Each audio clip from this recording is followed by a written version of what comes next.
I never forgot about that because I'm just like, it's almost like dehumanizing a person. Because they knew we couldn't do shit about it. Nope.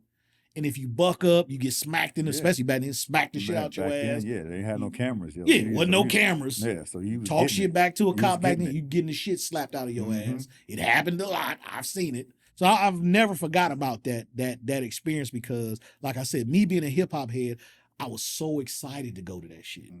And I never got a chance to experience what I thought I was going to experience. And even since then, I never really talked to nobody about that particular day, but it always makes me feel like when you do stuff to people like that, it changes how they see shit from then on. Because it took me about 3 or 4 years after that to even go to another concert in Concord. Wow. Because I'm just like, they might do the same shit again. Yeah, of course. Yeah. So it took me some years to be like, even wanting to go to a show out that way. Especially out that way. It just changed my mentality. Like, oh, that's how they see us. So I can't go that way no more. Anything that's at the pavilion, I'm not going. Yeah, I wouldn't. So it kind of shut down my thought process, and it changes. You know, we treat people like that. It changes people, man. It changes how they think about stuff. Yeah. So after Trey and him get pulled over by the police, and he get the gun put to him, and he's crying, a lot of emotions going through him. He goes over to Brandy's house, his girlfriend, played by Nia Long, and he has literally a mental breakdown. Going back to what we were saying, if young black men had people to talk to, those situations wouldn't happen. No, he clearly needed some therapy at that point. He had a breakdown in front of that girl. Yeah. To where it fucking scared the shit out of her. Man. He's punching the air, screaming, crying, and everybody from the hood has had at least one instance where you felt like that. Oh, yeah. Whether you did it or not, whether you did it right. But you felt I like understood Trey. all that emotion when it happened. I was like, I feel you, bro. Man. You feel like you just want to punch through a wall. Yeah, because this life out here ain't fucking fair. World against you. You feel like everybody's against you, and you young, trying to figure it out. You have no guidance on how to get through those situations. So it comes out in frustration. As it did in this movie with Trey. Most definitely. So Furious meets up with Reva at a cafe, and she's basically mad because she found out that Trey wants to move in with Brandy in college. They want to, come together. They boyfriend and girlfriend. They've been since they was kids. You know what I'm saying? Right. And Fierce is just like, he grown. He got 18. He gonna do what he gonna do. She on his head.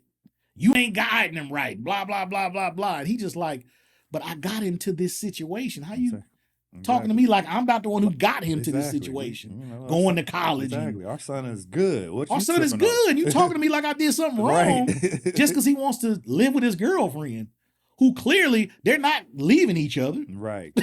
Exactly. They've been together since like 10. 10. They're not leaving each other. That's some serious shit when shit lasts that long. So, Furious' point of view was like, we might as well like promote them being together as a family and doing it the right way. That's how it should be done. That's how his mentality was. But his mama was like, nah, he don't need to be living with no girl. She was not having that. She was like, nope. Then she gave him a speech about whatever you did, whatever you think you did, you ain't did nothing special. Right. Women been doing this for years. It's like, just cut him down short, man. Can't get him. You don't not give him no props for being a good dad. Give him no props. Man, that was fun. Women been doing this for years, so you ain't doing nothing special. Right. Ricky and Doughboy get into a fight because Ricky's girlfriend asks him to go get some cornmeal so she can fry him some fish. He goes outside to ask Doughboy. Doughboy like, I'm not. She asked you. Yeah. She didn't ask me. Right. You fucking her. Right. So Ricky kind of brushes him off. Whatever, man. So they actually have a fight. Well, it wasn't much of a fight. Doughboy knocked the shit out of him. Got on top of him, started mangling him up. He wasn't even really roughing him up like he could have. No. He was kind of like, this is my little brother. I'm just going to kind of let him know that. No, I'm still the big brother over here. Still the big dog out of the pen. You just a football player. Right. You just my football playing little brother. Right. So the mother comes out and instantly slaps Doughboy. And to everybody's surprise, like, what the fuck she do that for? You don't even want to find out why they fighting? Right, exactly. You just slapped Doughboy out the gate? Yep, you stuck in your ways that Doughboy's the bad apple. It So had to be Doughboy. him. It had to be Doughboy. Yeah. Even Doughboy sitting there like, what you hit me for? Mm-hmm. His partner like, Doughboy, what she hit you for? He like, shut up, man. Hey, let's get on Chris for a minute.